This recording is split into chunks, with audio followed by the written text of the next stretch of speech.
غافل منشین که میرسد روز جزا، از هر عملت زی حق رسد بر تو سزا. گفتی که به پیر توبه سازی تو، ولی می ترسم از آن که نوجوان گردی قضا. نتوانیدی اگر به هیچ کس نانی، هرگز متراش زی شخص خود سلطانی.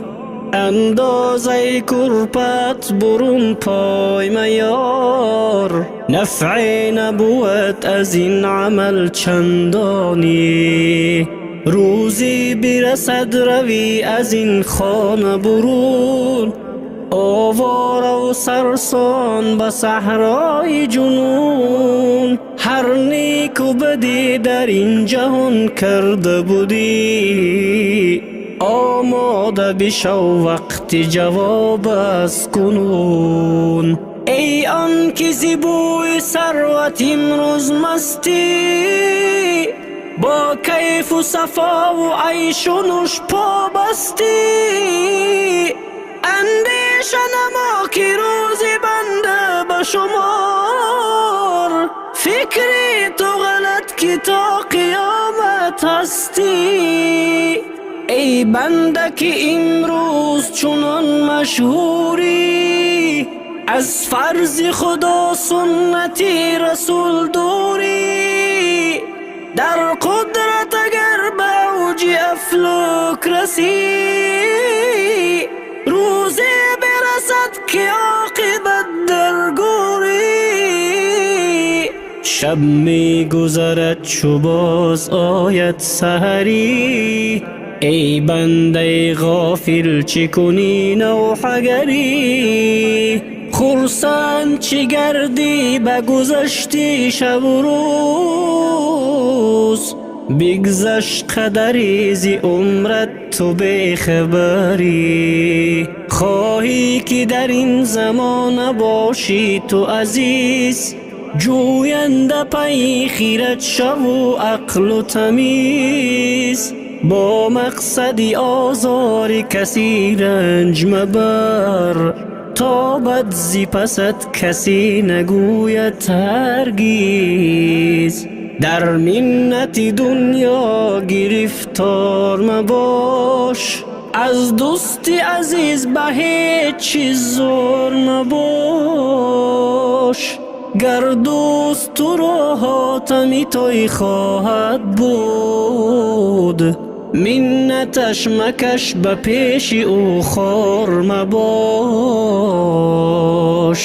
یا رب تو یگانه خالقی ارض و سما، بین مای رحم تا نروم رای خطا. من ره گذرم چنان از این راه بروم، کاسی نشوم پیش تو بر روز جزا.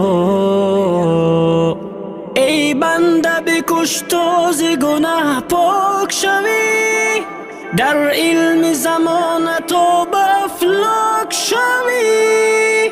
مغرور مباش و پند پیران آموز، کس خاک بودی و عاقبت خاک شوی.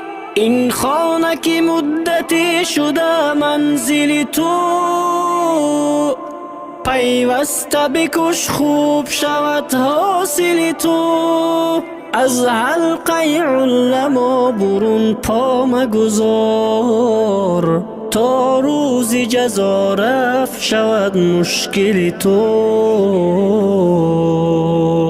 این دهر کسی که آمد باز خواهد رفت، بر کار زمانه بیش مکن گیر و درفت. اندیشه فردازی خیالت مبرار، زین کهنه نباد زود می باید رفت. شکرانه بکن چون ایمنانی داری، نه کشک و نه قصر آشیانی داری. امین زی غم و منت کس را نکشی. ای بنده بدان چی خوش جهانی داری. ما را پس پرده قضا نیست خبر، آگاه نیستیم ذره از سیر قدر. بیماره ما کشیده نقاش ازل، بیهوده من و تو میخوریم خون جگر.